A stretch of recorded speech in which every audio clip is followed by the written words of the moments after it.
Assalamualaikum warahmatullahi wabarakatuh. Perkenalkan, nama saya Nova Sentia, kelas 1B, Prodi S1 PGSD, angkatan 2021. Di sini saya akan menjelaskan tentang manusia dan kehidupan. Pembahasannya meliputi: pertama, tahapan-tahapan manusia dalam Al-Quran; kedua, ragam orientasi hidup manusia; tiga, tujuan dan fungsi penciptaan manusia; empat, hidup sukses dalam pandangan Al-Quran. Tahapan-tahapan manusia dalam Al-Quran. Yang pertama adalah alam ruh. Dikisahkan bahwa Allah menciptakan ruh di dalam surah Shad ayat 71-72. Sebelum manusia terbentuk jasadnya, bisa dibayangkan betapa banyaknya ruh yang diciptakan Allah sebelum ditiupkan ke dalam jasad manusia. Sesungguhnya kita manusia tidak memiliki pengetahuan tentang ruh. Di dalam surah Al-Isra ayat 85, sedikit sekali yang kita ketahui tentang ruh ini. Setelah penciptaan ruh, maka manusia mengalami suatu masa di mana ia merupakan sesuatu yang tidak dapat disebut. Di dalam surah Al-Insan ayat 1. Yang kedua adalah alam rahim. Manusia mulai terbentuk secara fisik dalam rahim seorang ibu yang dikatakan berasal dari air mani dan disimpan dalam tempat yang kokoh, yaitu rahim, di dalam surah As-Sajdah ayat 7-8 dan surah Al-Mu'min ayat 12-13. Janin mengalami proses perkembangan dalam rahim di dalam surah Al-Mu'min ayat 2 dan dibentuk sesuai dengan kehendak Allah Subhanahu wa taala di dalam surah Al-Imran ayat 6 dan disempurnakannya tubuh manusia di dalam surah Al-Infitor ayat 7-8. Setelah terbentuk, barulah Allah meniupkan ruh ke dalam janin di dalam surah As-Sajdah ayat 9. Yang ketiga adalah alam dunia.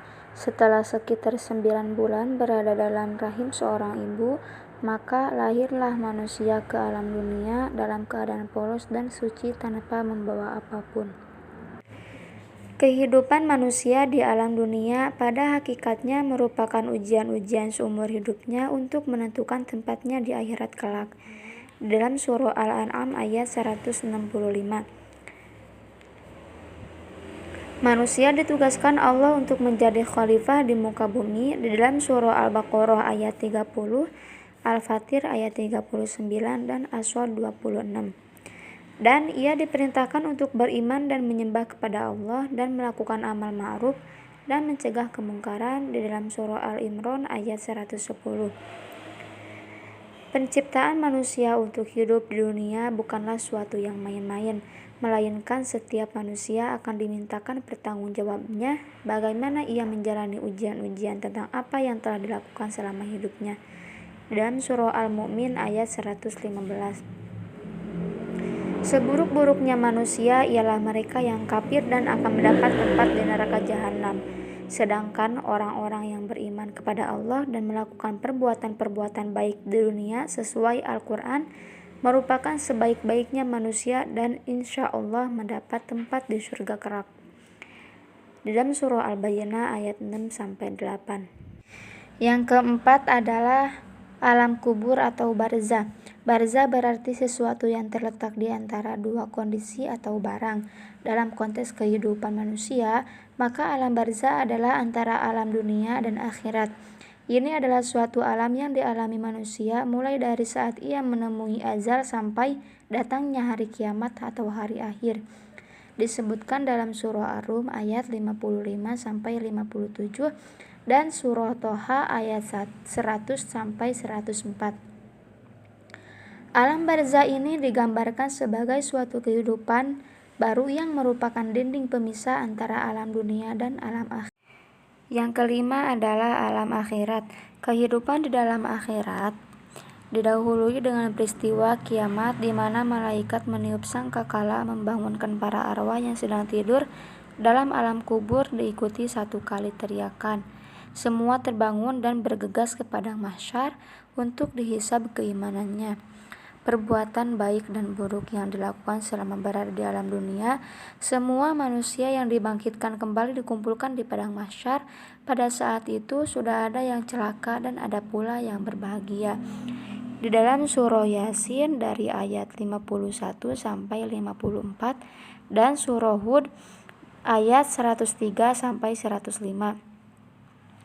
Orang-orang yang mulia telah diberikan ketetapan yang baik dari Allah. Mereka itu dijauhkan dari neraka dan tidak mendengar sedikit pun suara api neraka. Mereka juga tidak disusahkan oleh kedahsyatan yang besar yang terjadi pada hari kiamat. Dan mereka disambut oleh para malaikat dengan ucapan, "Inilah harimu yang telah dijanjikan kepadamu," di dalam surah Al-Anbiya ayat 101 sampai 104. Suasana dan keadaan golongan manusia di hari akhir pada umumnya berada dalam kepanikan yang amat sangat. Tidak ada yang bisa saling tolong-menolong, ada yang bergembira dan ada yang bermuka masam tergantung dari amalannya di dunia. Dalam surah Abasa ayat 33 sampai 4. Dan yang kedua adalah ragam orientasi hidup manusia. Orientasi hidup manusia merupakan peninjauan untuk menentukan sikap, arah, tempat, dan sebagainya yang tepat dan benar mengenai pandangan sebagai khalifatullah. Yang pertama adalah orientasi salah. Sebagaimana disebutkan dalam surah Al-Baqarah ayat 200, bahwa ada di antara manusia yang orientasi hidupnya di dunia hanya mengejar kenikmatan duniawi sehingga ia lupa bahkan tidak pernah memikirkan nasib hidupnya di akhirat kelak. Yang kedua adalah orientasi benar. Siapapun orang yang mengikuti jalan yang benar, maka ia termasuk golongan orang yang cerdas. Salah satu indikatornya adalah mampu memanfaatkan potensi pemberian Allah kepada dirinya yang harus digunakan dan tidak harus digunakan, sehingga membawa manfaat bagi dirinya sendiri dan orang yang di sekelilingnya. Dan yang ketiga adalah tujuan dan fungsi penciptaan manusia. Tujuan penciptaan manusia adalah agar manusia senantiasa mengetahui maha kuasanya, yaitu Allah Subhanahu wa Ta'ala.